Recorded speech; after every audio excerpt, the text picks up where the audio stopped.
මේ පේන්නේ ශ්‍රී ලංකාවේ වයමදිග වෙරළ තීරයේ මනරම් ප්‍රදේශයක පිහිටා තිබෙන ඩොරික් බංගලාව.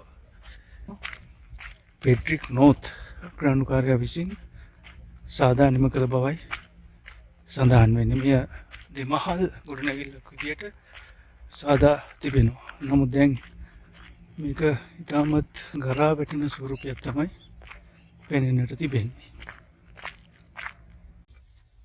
1798 වකවානුවේ තමයි මෙම ඩොරික් බංගලාව ගොඩනගා තිබෙන්නේ. ඒවකට ශ්‍රී ලංකාවේ අග්‍රාණ්ඩුකාර ෆෙඩරික් නෝත් මැතිතුමා විසින්.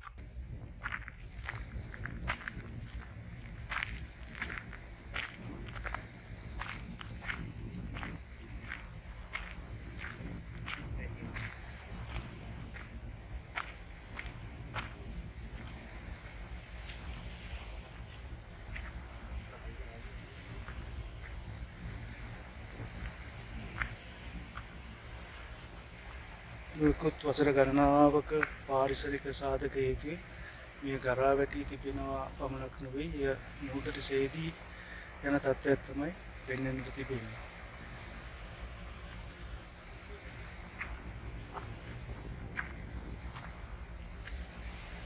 මෙය කිසිදු නඩත්තු කටයුත්තක් සිද්ධ නොවී ගරා වැටෙන තත්ත්වයක් තමයි අපිට පෙනෙන්නේ.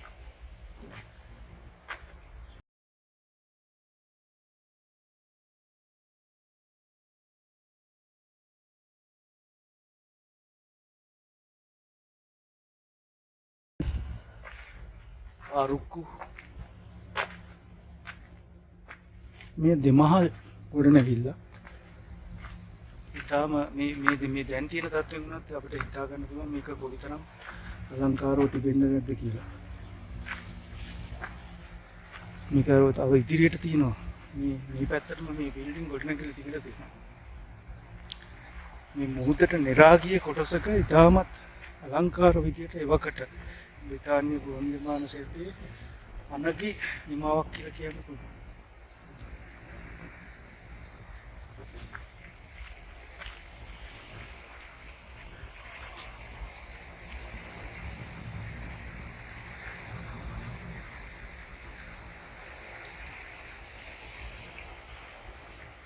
ෆෙඩරික් නෝත් මැතිතුමාගේ දර්ශන තලය උතුරු ප්‍රදේශයට අපිට මෙතනින් ඉහළට දිස් වෙන්නේ මන්නාරම දකුණ ප්‍රදේශයට.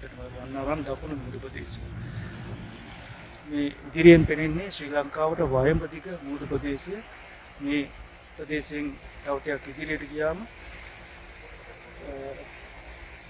උත්තලම කලපුවහම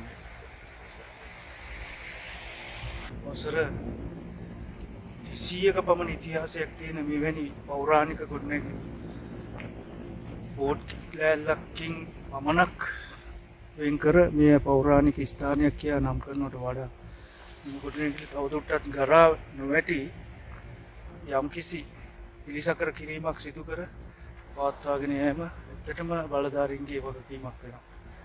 කිසිදු කෙනෙකුගේ අවධානයකින් නැතුව මේවා සංචාරක ප්‍රවර්ධනයට කොයිතරම් මේවා ප්‍රචලිත කරන්න පුළුවන්. නමුත් ඒක ගැන අවධානයක් නැහැ. මේ ගොඩනැගිල්ලේ ඉහළ මාගයට මෙන්න මෙතනින් තමයි පිවිසුම තිබිලා තියෙන්නේ. මේ තියෙන මේ ගරා වැටුණු පඩිපෙළ වලින් මේක පේනවා. මෙතෙන් තමයි ඉහළ මාලයට පිවිසුම තිබිලා තියෙන්නේ. ඉහළ මාලයට ගියාම මුද වෙන විදිය තමයි මේ තියෙන්නේ. ඉතාමත් හොඳ view point එකක්. එතුමා මේක නිර්මාණය කරලා තියෙන්නේ මේ විදියට.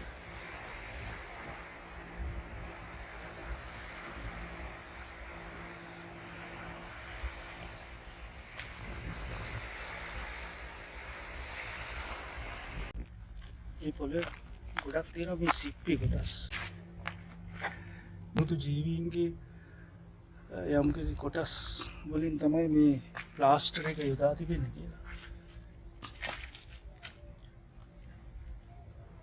ඉතා ඝන ද්‍රව්‍යයක්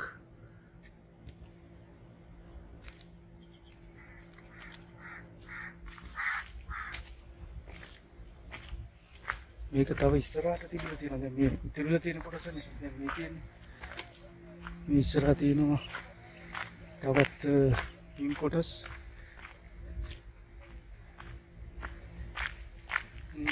මේ හරියට යම්කිසි ගොඩනැගිල්ලක් තිබිලා තියෙනවා. දැන් ඉතින් නටපුන් විතරයි පේන්නේ තියෙන්නේ.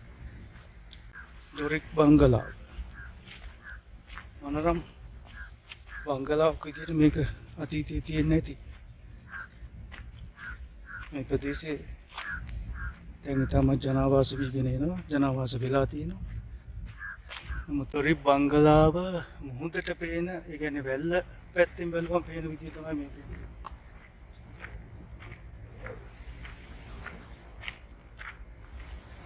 මුහුදට පේන ආකාරය.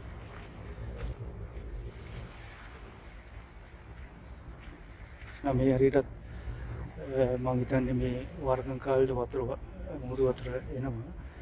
ඒකෙන් මේක වන්ටම විනාශ මුඛයේ තියෙනවා කියලා තමයි පේන්නේ.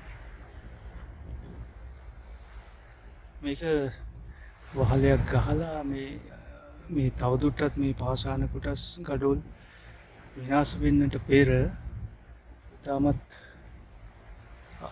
වැදගත් වෙනවා, අවශ්‍ය වෙනවා මේක ප්‍රතිසංස්කරණයක් කිරීමට. මේ ප්‍රාදේශීය බලධාරීන්ගේ වගේම අදාළ බලධාරීන්ගේ අවධානය යොමු යුතු ස්ථානයක් තමයි මේ අරිප්පු ඩොරික් බංගලාව.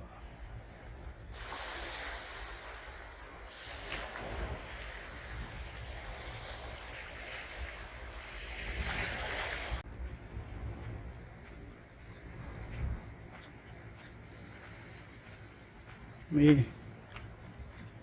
ඔබට පේන්නේ නැති මේවා දැනටම විනාශ මුඛයේ තමයි තියෙන්නේ. මේ ගඩොල් බිත්ති මේවා කිසිම කාගේවත් ප්‍රතිසංස්කරණයක් නැතුව නිකම්ම ගරා වැටලා පොළොවටම සමතලා වෙලා යනවා. දැන් බොහෝ කලකින් ඓතිහාසික මේ වශයෙන් වටිනා ස්ථානයක්, ප්‍රතිසංස්කරණය කළ යුතුම තැනක්.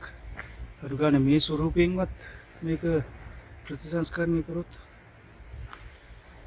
වටිනවා අනාගතේ. මේ ස්ථානයක් තිබ්බා කියන්නවත්.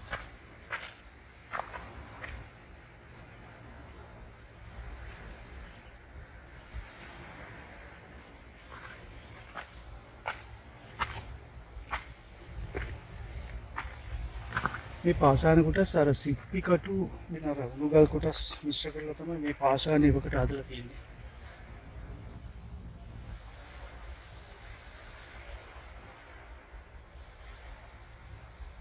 මේ දැන්වීම් පුවරුවේ තියෙනවා මේ ඩොරික් බංගලාව අතීතයේ තිබ්බ ආකාරය. මම හිතන්නේ ඒක නිකන් මේ තියෙන සැලැස්මට අනුව ගොඩනගලා තියෙනවා. ඇත්තට මේ විදිහට තමයි අතීතයේ තියෙන්නේ නැත්තේ. මේ ආරුක්කු ස්වරූපේ ඒකෙන් පැහැදිලිව පේන ආරුක්කු ස්වරූපේ තියෙන විදිහ අනුව. මේ ප්‍රදේශයේ මුතු බහුලව තිබිලා තියෙනවා. මුතු වෙළඳාම සඳහා මේ ප්‍රදේශයට විශාල වශයෙන් දේශීය විදේශීය වෙළඳුන් පැමිණලා තිබෙනවා. ඒක තමයි මෙම ස්ථානයේ මේ වගේ දෙයක් ස්ථාපනය කරන්න ඒවකට මුලලා තිබෙන්නේ මේ තියෙන තොරතුරු වලින්. ඉතින් මුතු වෙළඳාම පැමිණෙන පිරිස සම්බන්ධයෙන් මේ ආදායම් පැවති බ්‍රිතාන්‍ය පාලනයට අවශ්‍ය ආදායම් ලබා ගැනීම සඳහා මේ ස්ථානයේ මූලික කරගෙන යම් පරිපාලන ක්‍රමයක් ක්‍රියාවට නැංගිලා තිබෙනවා.